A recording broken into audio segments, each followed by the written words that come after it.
Merry Christmas to you all. I apologize for not making episodes these past 2 days, but the truth of the matter is, I have been rather busy. Here at the Fireside Tales, we're getting ready for Christmas, and we celebrate big, to be honest. A lot of people come, and a lot of kids have come, and I've had to lead them around and show them the Fireside Tales library, and it's been a lot of work. But I decided to go ahead and find a little bit of time to tell you all a tale.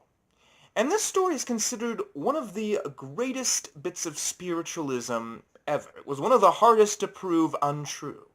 And it's the story of Harry Houdini and Mina Crandon. Now, it all starts actually rather innocently. Mina Crandon just wanted to prove to her husband that spirits existed, that there was an immortal world, since he was becoming very depressed over these things. He wanted a world that seemed a little bit more nonsensical than the one we are living in. So they would go to seances all across the country, and eventually she was going to one, and a spiritualist asked them to find this one with the most psychic powers. And the voice said Mina Crandon. And ever since then, Mina Crandon started holding her own seances. Now, it's important to note that she did not do these things for money. She didn't get a cent out of them. But people would come from miles around to watch her because such marvelous things would happen. At one point, she made an object fly in the air, and then at another point, she would make a bell ring on the table that was enclosed in a box so that nobody could grab it. And she would do all sorts of impossible feats, make voices come around, and people would hear scratching on the walls. And one time, a table actually chased a guest out of the room, out into the yard, if you will believe it. But anyways, needless to say, there were a lot of doubters about Mina Crandon's powers. A lot of supporters, like Arthur Conan Doyle, but also a lot of doubters. And one such doubter was Harry Houdini. Now, Harry Houdini, at first, was very much for spiritualism.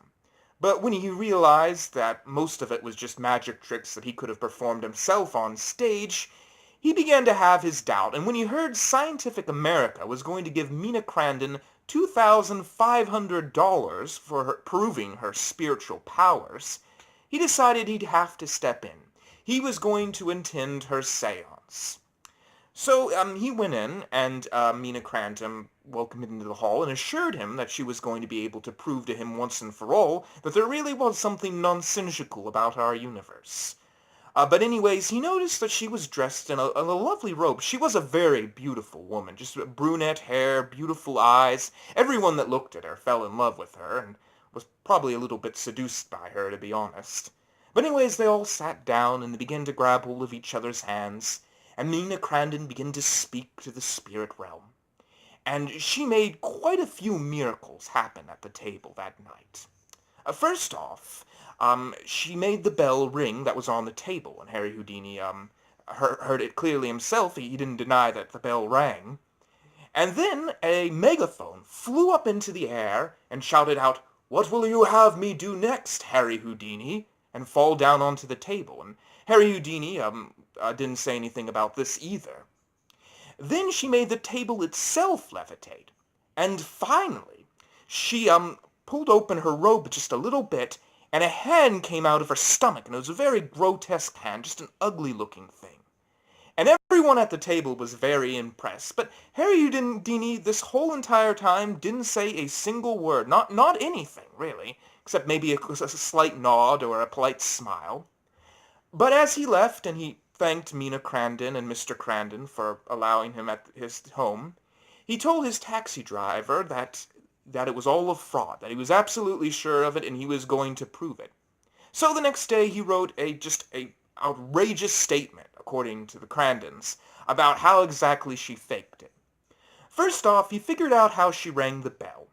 He had put a rubber band around his leg, which gave his leg a little bit more sensitivity than a normal person's was, so that he was able to feel as Mina Crandon lifted up her own leg onto the table and rang the bell with her foot.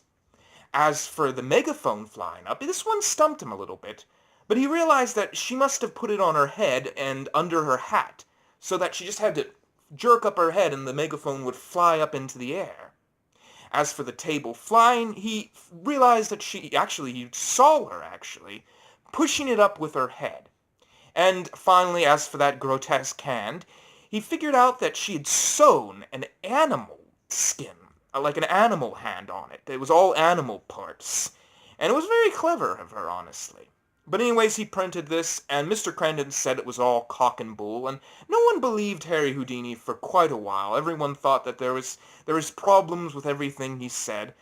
But eventually, after Houdini died, in fact, many years later, it was proven that she was at least somewhat a fraud, as the wax fingerprints that she would leave behind at seances turned out to belong to her dentist, so that it was finally figured out that at least some of what she said was untrue.